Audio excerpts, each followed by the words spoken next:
the world's most advanced cold wallet for the new generation of cryptocurrency lovers. So if you are interested in buying this decent wallet, you can find a link in the description down below where you will get a 20% discount. Thank you very much, and let's dig in the video. What's up, XRP family? Thank you for joining the video for today, guys. We have some interesting stuff. First of all, we have Universe20 tweeting out one question to myself. If the Federal Reserve is going to buy back XRP at the price of 5 or 6k or 10 to 35k, question is why Federal Reserve is going to buy back XRP at this price? Why? Because they know XRP price will be $1 million per coin. XRP community, your view. So he's asking, actually, I just wanted to give my opinion on this, guys. I think $1 million per coin is a bit too much. So here you can see that there has been a lot of rumors about the buyback of the Fed. But I think actually that XRP will become a world reserve currency, which is something very different. So here you can also see no buyback. It is a world currency. We'll see. Time will tell. Of course, time will tell, and no one knows at this point. But I think, guys, that a buyback at these prices is very, very not likely, because if they want to do something like this, they would just buy XRP back at a very low price, for example $30 or $20, because a lot of people would already sell their XRP at these prices. So it's not very logical, and it doesn't make very much sense. Not a lot of people are gonna hold 5, 6k per coin, and especially not 10 to 35. It's just not doable for most of the holders. Now I know that XRP army is very strong and they have diamond hands, but even this is a lot, because even if just the price reaches $100 to $200, a lot of people will cash out. And this would even be better for the Fed to buy back XRP at these prices. But one thing is for sure, XRP is not gonna stay this price for very much longer, because things are shaping and things are happening, especially now with the digital pound coming. It is gonna be very, very much higher in the near future. So let's dig in for the rest of the news. We have Grayscale Investments close to filing application for spot Bitcoin ETF, source says. So here we have Grayscale Investment plans on filing an application to convert the world's biggest Bitcoin fund into a spot ETF early next week.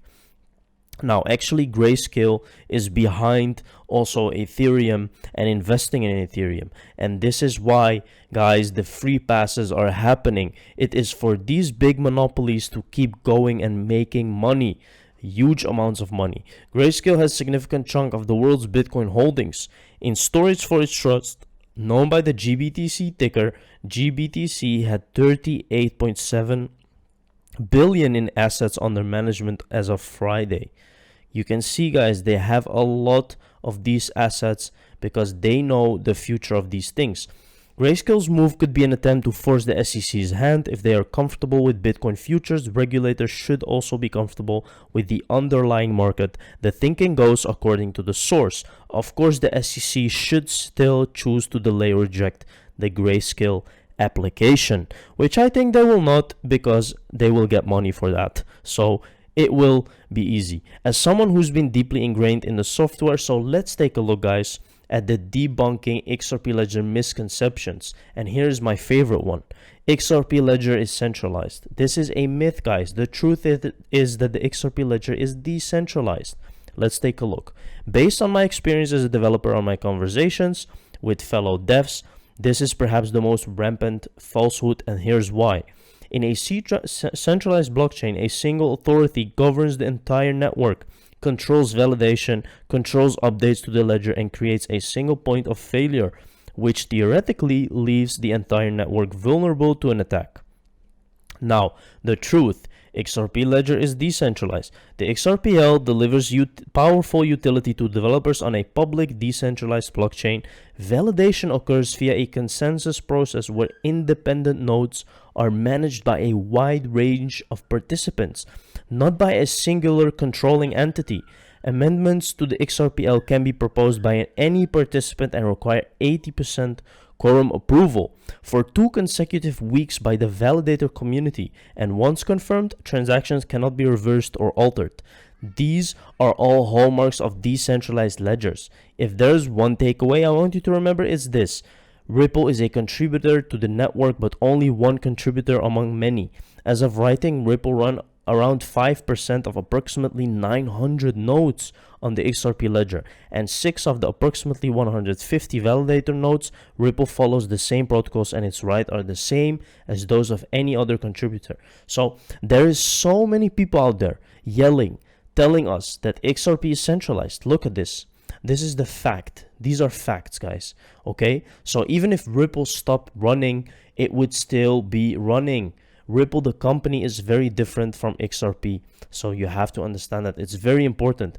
Clayton Gensler behind looming over-regulated crypto disaster. Take a look at this, guys. This is on the New York Post. Finally, we got this on the New York Post. Charles Gasparino. Amazing job. A private meeting between then Securities and Exchange Commission Chair Jay Clayton and a newly minted professor in the MIT Business School named Gary Gensler appears to have set the stage for the misguided course of crypto regulation we see today. Gensler, of course, would go on to take Clayton's job offer after Joe Biden's 2020 presidential victory. It's unclear if the hyper-ambitious Gensler was actually prepping for that outcome by asking for the meeting. What is unmistakable, his intention to shape regulatory policy for crypto that has increasingly become a disaster. So here you can see, guys, that this is finally out in the open. Within 3 months of the Clayton Gensler sit-down, Bill Hinman, chief of the SEC's corporation finance unit, appeared to channel at least some of Gensler's thinking. In a speech that would have significant ramifications for crypto, he said neither Bitcoin nor Ethereum were securities. He made no mention of Ripple, which would have been the same, actually, guys, if Ripple was paying them. He would have talked about Ripple as well. The XRP digital coin has been kicked off many crypto exchanges.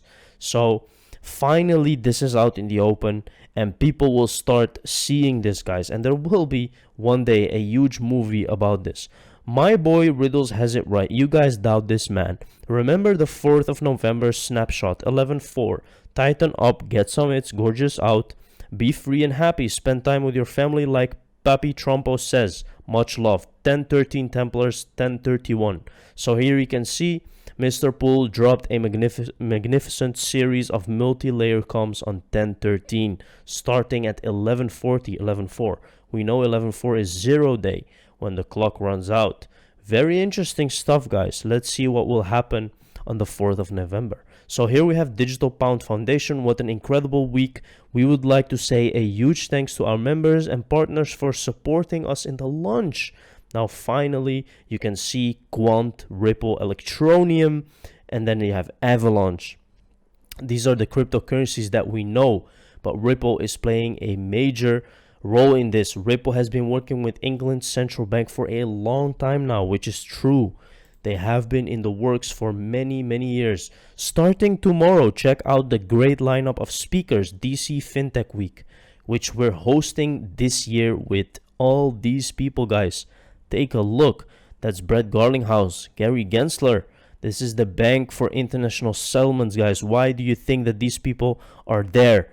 Because they're going to talk about Ripple also.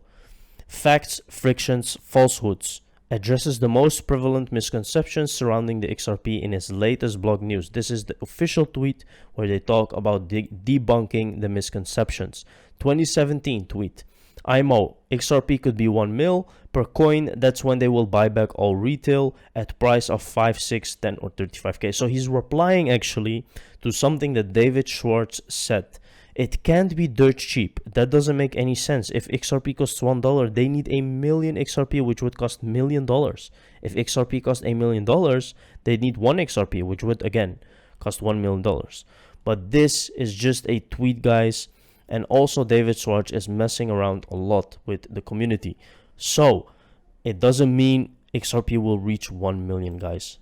The value of XRP has actually almost tripled since the SEC actions. It hasn't plummeted. It's a testament to the fact that once communities are formed with shared interests, they are damn resilient. Now I agree with this, But imagine that the SEC would not have done that. We would be at a different level. Hey Novogratz, imagine how high XRP price would be if your buddy Ethereum Joseph wasn't working to create an ETH monopoly while making you rich from an unregistered security.